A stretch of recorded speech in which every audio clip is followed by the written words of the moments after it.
When the spotlight exploded across his face that Saturday afternoon, nobody at the Veterans Memorial Stadium could believe what they were seeing. Marcus Holloway, the decorated Vietnam War hero who had spent 43 years locked away from the world, stood trembling at center field, holding a microphone he didn't ask for, facing a crowd that wouldn't stop chanting his name. The tears streaming down his weathered cheeks told a story that would shake this small Indiana town to its core. But the truth, the real truth behind those tears, was something even more shocking than anyone could imagine. Marcus had been 17 when he lied about his age to enlist. That was 1967, and the war machine needed bodies. Young, eager bodies willing to believe in something bigger than themselves. He believed. God, how he believed. His mother had kissed his forehead at the Indianapolis bus station, pressed a silver cross into his palm, and whispered prayers he couldn't quite hear over the diesel engines. His father, a factory worker with hands like leather, had simply nodded. That nod meant everything. It meant pride. It meant fear. It meant goodbye.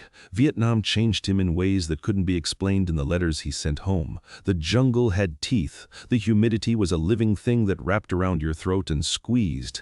The enemy was everywhere and nowhere. But the worst part, the part that haunted him in ways the government psychiatrists would never understand, was the children. He saw their faces every night. Not in nightmares, in the space between sleep and waking where truth lived unfiltered. Those faces followed him home. The transport plane landed at Fort Benjamin Harrison on a Tuesday. No parade, no celebration, just rain and the smell of wet asphalt. His mother had aged a decade in 2 years. His father's nod was different now, cautious, like Marcus was a stranger wearing his son's face. Maybe he was. The neighborhood kids who used to play stickball in the street now scattered when he walked by. Their parents had warned them about the veterans coming home, about the darkness they carried. The darkness was real, but not in the way anyone thought. Marcus found work at the steel mill, third shift. The noise helped. When the furnaces roared and the metal screamed, he couldn't hear the voices of the men who didn't make it home. The voices of the men who made it home but died anyway, slowly, in VA hospitals and cramped apartments and cars parked in garages with the engines running. He worked harder than anyone else because stopping meant thinking, and thinking meant remembering. Sarah came into his life like an accident. She was a waitress at the all-night diner where he ate breakfast after his shifts. She had red hair and freckles and a laugh that sounded like music from a life he'd forgotten existed. She didn't ask about the war. She talked about normal things, the weather, the jukebox, the way the morning light hit the parking lot. Normal felt dangerous. Normal felt like lying. But God, he wanted to lie. He wanted to pretend he was the boy who left, not the man who came back. They married 6 months later in a small ceremony at the courthouse. His parents came. Her parents didn't. They didn't approve of veterans, didn't trust the darkness everyone whispered about. Sarah wore a yellow dress she'd made herself. Marcus wore his only suit. The justice of the peace pronounced them husband and wife, and for exactly 7 seconds, Marcus felt clean. Then he blinked and saw rice paddies instead of courthouse steps, and the feeling vanished. The years that followed were a war of a different kind. Marcus worked. Sarah taught elementary school. They bought a small house with a yard that needed tending. They tried for children. The children never came.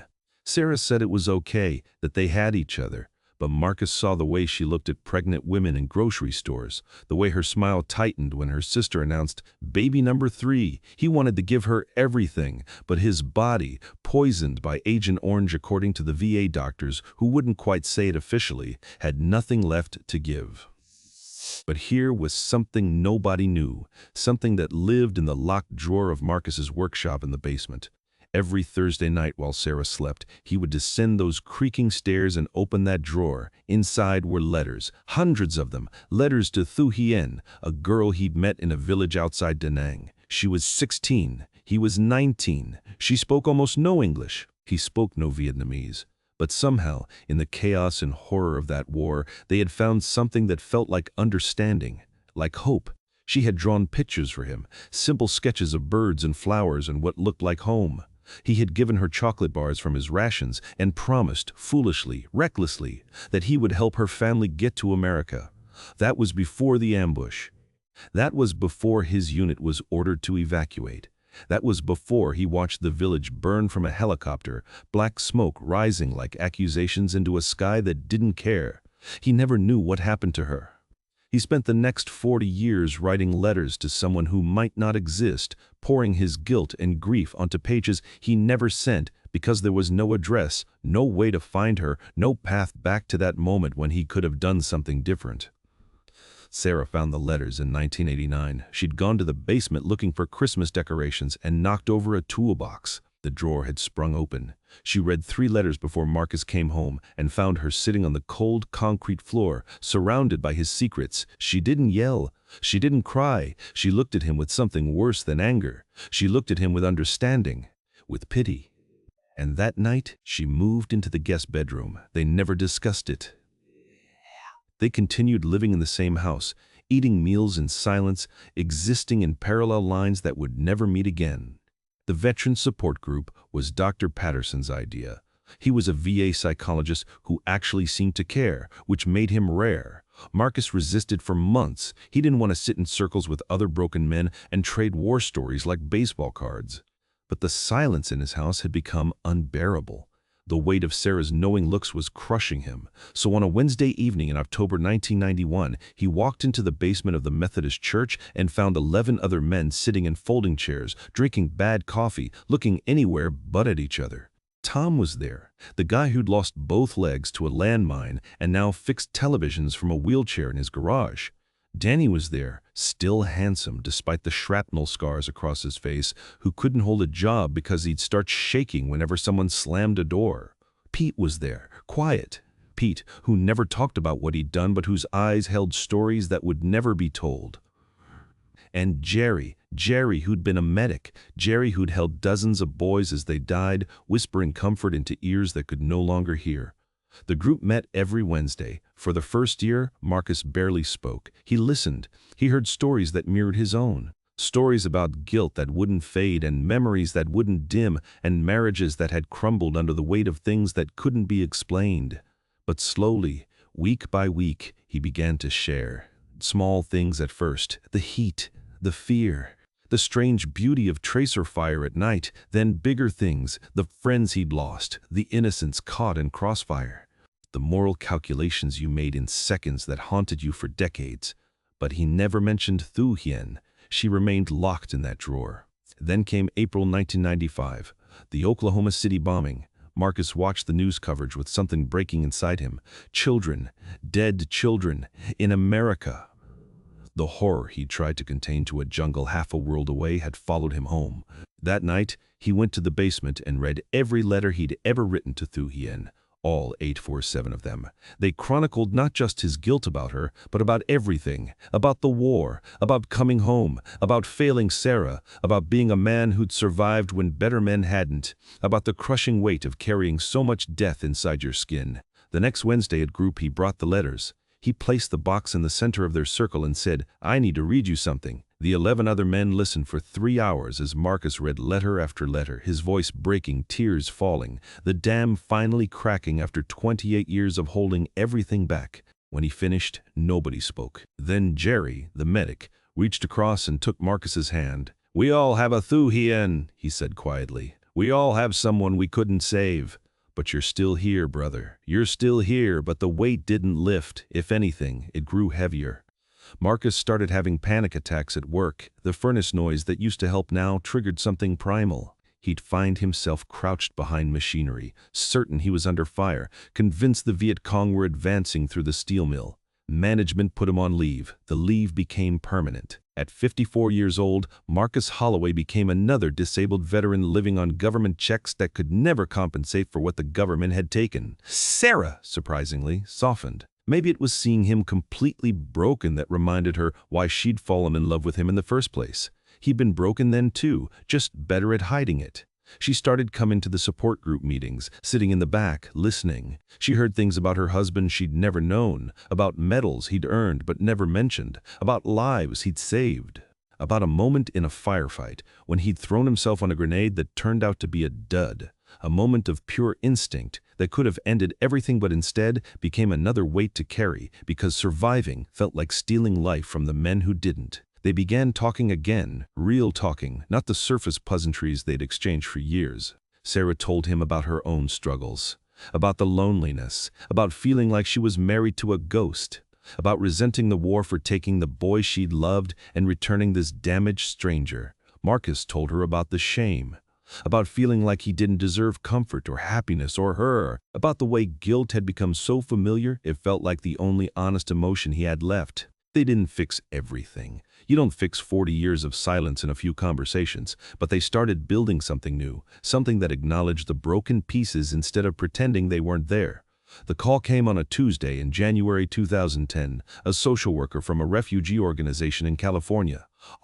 She was calling about a woman named Thu Hien, who had recently immigrated from Vietnam and was looking for an American soldier she'd known during the war. Did Marcus know anything about this? His heart stopped, literally stopped. Sarah found him on the kitchen floor, clutching the phone, making sounds that weren't quite words. The paramedics said it was a cardiac event, stress-induced. He was in the hospital for a week, and the entire time he could only think about one thing. She was alive.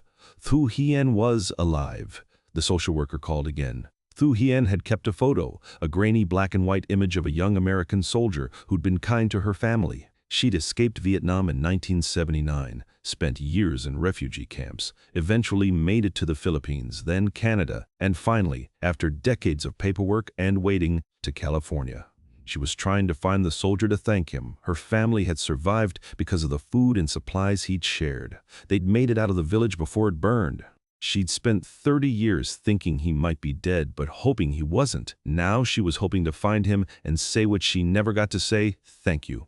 Marcus couldn't breathe. His chest felt like it was collapsing. Sarah sat beside his hospital bed and held his hand and said, "You have to see her. You have to close this circle." But Marcus shook his head. He couldn't. What would he say? How could he face her? He'd carried so much guilt about her, built an entire mythology of failure around their brief connection. What if the reality shattered that? What if she didn't remember him the way he remembered her? What if she saw him as just another American soldier who made promises he couldn't keep? The support group had strong opinions. Jerry said, face it. Tom said, avoid it. Danny said, you'll regret it either way, but at least one option involves courage. Pete said nothing, but his eyes said everything. Pete understood that some wounds were meant to stay open, that healing wasn't always the goal, that sometimes carrying the pain was the point. But Dr. Patterson, the VA psychologist who still led their group after all these years, said something different. He said, Marcus, you've spent 4 decades imagining the worst possible outcomes. What if the reality is something you can actually live with? So Marcus wrote a letter, a real one, not to the Thu Hien in his head, but to the actual woman in California who'd survived everything and was looking for him. He told her he remembered. He told her he'd thought about her family often. He apologized for not being able to do more. He didn't mention the 847 letters in his basement. He didn't mention the guilt that had defined his life. He kept it simple, honest. He included his phone number and Sarah's email address. Then he mailed it before he could change his mind. She called 3 days later. Her English was heavily accented but clear. She thanked him for responding. She told him about her life, about the daughter she'd raised alone after her husband died, about the restaurant she ran in San Diego, about how she'd never forgotten the kind soldier who shared his food with hungry children. She wanted to meet him, to shake his hand, to show him that his small acts of kindness in hell had rippled forward into a full life. Could he come to California? Could they meet? Marcus couldn't speak. Sarah took the phone, made the arrangements, booked the flights, told Thu Hien they would be there in 2 weeks, hung up, looked at her husband and said, you're going to do this, you're going to face this, because if you don't, you'll die wondering, and I didn't spend 40 years married to a ghost to watch you die wondering. The flight to California was 3 hours of pure terror. Marcus's hands shook so badly he couldn't hold his water cup. Sarah sat beside him, steady, present, an anchor in the storm he created in his own head. When they landed, Thu Hien was waiting at baggage claim. She was 61 now, small and gray-haired, wearing a blue sweater and clutching a folder. Marcus saw her and felt time collapse. She saw him and smiled, and that smile broke something fundamental in his chest. They met at a Vietnamese restaurant she'd chosen. Neutral ground. She ordered food he didn't recognize. They sat across from each other, awkward, nervous, two people connected by history but separated by everything else. She opened the folder. Inside were photographs. Her family, her daughter, her grandchildren. A life built from ashes.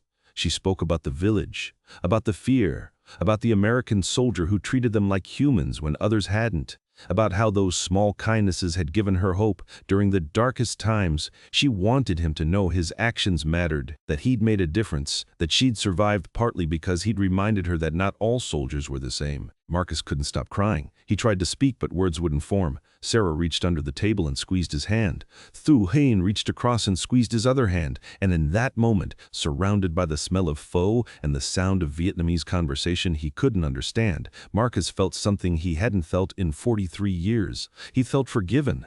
Not by God or country or the ghosts in his head, but by a woman who'd lived through the same hell and came out the other side choosing gratitude instead of bitterness, choosing connection instead of anger, choosing to find the one soldier who'd shown her kindness and tell him it mattered. They talked for 4 hours. Thu Hien told war stories Marcus had never heard, stories from the other side, stories that made him understand the conflict in ways his military training never had. She asked about his life. He told her, honestly, about the struggles, about the failed attempts at normalcy, about Sarah and the slow rebuilding. Thu Hien nodded like she understood everything. She said, "We are both survivors. We both carry weight, but we are still here. That means something. That has to mean something." When they left the restaurant, Thu Hien hugged him, a real hug, tight and long and meaningful. She whispered in his ear, "Thank you for seeing my family. Thank you for your kindness. Thank you for surviving so I could say this." Then she pressed something into his hand, a photograph, the same grainy black and white image she'd kept for 40 years. On the back, in careful English, she'd written, "To the kind soldier, you mattered then, you matter now, live well." The flight home was different. Marcus felt lighter, not healed exactly. You don't heal from wars, you just learn to carry them differently, but lighter. He showed Sarah the photograph. She looked at it for a long time, then said, "I'm glad you found each other again. I'm glad you know you weren't the monster you thought you were." Marcus nodded. But something was still unfinished. Something was still waiting. The support group met that Wednesday. Marcus told them everything. About Thu Hien, about the meeting, about the forgiveness he didn't know he needed. The 12 men sat in silence when he finished. Then Jerry spoke. "We need to do something bigger," he said. "We need to tell these stories, not just to each other, but to everyone. Because if people understood what we carry, if they understood how we got here, maybe they'd understand why we need their support, why we need their patience, why we need them to see us as more than broken veterans, why we need them to see us as human." The idea was born that night. A public event. A storytelling event, veterans sharing their experiences, not edited, not sanitized, raw and real and honest. They called it the Healing Circle. They approached the local high school about using their stadium. They reached out to local media. They posted flyers. They had no idea if anyone would come. They just knew they needed to do it. For themselves, for each other, for the Thu Hiens of the world who deserved to know their kindness mattered. The day arrived, a warm Saturday in May 2011. The Veterans Memorial Stadium, which usually hosted football games and track meets, was transformed. A simple stage at the 50-yard line, folding chairs arranged in concentric circles, a microphone and speakers, 12 nervous veterans waiting backstage, wondering if they'd made a terrible mistake. Sarah sat in the front row. Thu Hien had flown in from California. Other wives, children, friends, strangers filled the seats. By start time, 300 people had shown up. More than anyone expected, less than the stadium could hold. But enough, definitely enough. Jerry spoke first. About being a medic, about the impossible choices, about the guilt of triage, deciding who lived and who died based on wounds and chances and calculations no human should have to make. He spoke for 10 minutes. The crowd was silent. When he finished, they applauded. Not loud, but steady. Respectful, Tom spoke next. About losing his legs, about the phantom pain, about learning to live in a body that no longer matched the one in his mind. Danny spoke about the shrapnel scars and the shaking hands and the employers who wouldn't give him chances. Pete, quiet. Pete shocked everyone by speaking at all. He talked about the things he did that haunted him, about following orders he wished he'd questioned, about the moral injury that cut deeper than any physical wound. Marcus was supposed to go last, but when Pete finished, when the weight of these stories had settled over the crowd like a blanket, Marcus stood up, walked to the microphone, looked out at 300 faces looking back, and froze. His prepared speech vanished. The words he'd practiced for weeks disappeared. He stood there, silent, shaking, wondering if he should run. Then he saw Thu Hien in the front row. She nodded, just nodded, like his father had. But this nod meant something different. It meant permission. It meant you can do this. It meant your story matters. When the spotlight exploded across his face that Saturday afternoon, nobody at the Veterans Memorial Stadium could believe what they were seeing. Marcus Holloway, the decorated Vietnam War hero who had spent 43 years locked away from the world, stood trembling at center field, holding a microphone he didn't ask for, facing a crowd that wouldn't stop chanting his name. The tears streaming down his weathered cheeks told a story that would shake this small Indiana town to its core. Marcus began speaking. About the boy who lied about his age, about the jungle, about Thu Hien, about the letters he never sent, about the guilt that became his identity, about Sarah and the silence, about the support group, about survival and shame and the impossible task of trying to be human after experiencing inhuman things. He spoke for 30 minutes. His voice broke, he paused, he cried. But he kept going, because these people, these 300 strangers, they were listening. Actually listening, not judging, not looking away, just listening. When he finished, the stadium was silent. Then one person started clapping, "Sarah!" Then Thu Hien joined. Then Jerry, Tom, Danny, Pete, and the others. Then the entire crowd rose to their feet. The applause built and built until it was overwhelming, a sound that wrapped around Marcus like armor, like absolution, like acceptance. He stood there, microphone in hand, tears on his face, and for the first time in 43 years, he felt seen. Actually seen, not as a victim or a hero or a problem to be solved, but as a human who'd survived impossible things and was still trying to figure out how to live. The local news covered the event. The story went regional, then national. A video of Marcus's speech was posted online and went viral. Millions of views, thousands of comments from other veterans saying "me too," from family members saying "now I understand," from young people saying "I never knew." Marcus became, accidentally, a spokesperson for a generation of veterans who'd been ignored or pitied or mythologized but rarely understood. He didn't want the attention, but he accepted it as a responsibility. If his story could help one person feel less alone, it was worth the discomfort. The Healing Circle became an annual event. More veterans joined. The crowds grew. High schools started inviting them to speak. Community organizations wanted to partner. The VA took notice and started funding similar programs nationwide. What had begun as 12 broken men in a church basement became a movement. Not a political movement, not a protest, just an ongoing conversation about the human cost of war and the lifelong work of trying to make peace with what you've experienced. Marcus and Sarah renewed their vows on their 45th anniversary. The ceremony was small, just the support group and their families. Thu Hien was there. She'd become part of their extended family, visiting several times a year, her presence a reminder that healing was possible even when it seemed impossible. During the ceremony, Marcus spoke directly to Sarah. "I can't give you back the years I lost to silence," he said, "but I can give you the rest of my life, lived honestly, lived fully, lived in gratitude for your patience," Sarah cried. Everyone cried. "Pete, quiet!" Pete stood and said, "That's the best wedding speech I've ever heard," and everyone laughed through their tears. Marcus Holloway died in 2018, heart failure, quick and relatively painless. He was 71. Sarah was holding his hand. His last words were, "Tell Thu Hien thank you. Tell her I lived well." Sarah kept that promise.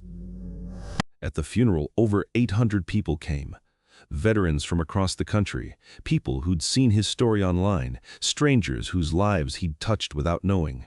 Thu Hien spoke at the service. She talked about the kind soldier who shared his food, about how that kindness rippled across decades and continents, about how Marcus taught her that even in hell, humans can choose compassion. She ended by saying, "He thought he was broken, But broken people can still build beautiful things. Marcus built this, and she gestured to the crowd. This community, this connection, this proof that healing is possible. The support group still meets every Wednesday. New members come, old members stay. Jerry leads it now. With Dr. Patterson's guidance, they still talk about the war. They always will. But they also talk about hope. About the small victories, about the days when living feels possible instead of impossible. They talk about Marcus, about his journey from silence to speaking, about how he faced his greatest fear and found not judgment, but compassion, about how he proved that it's never too late to tell your truth, never too late to seek forgiveness, never too late to believe you matter. Sarah lives in the house she shared with Marcus. The basement workshop still has that locked drawer. But now it contains something different. The 847 letters are gone, donated to a military history museum. In their place are letters from people Marcus helped, from veterans who heard his story and found courage to share their own, from family members who finally understood what their loved ones carried, from young people who promised to think differently about war and peace and the humans caught between them. Sarah reads these letters when she misses him. They remind her that his pain, his struggle, his ultimate choice to speak, none of it was wasted. It all mattered. He mattered.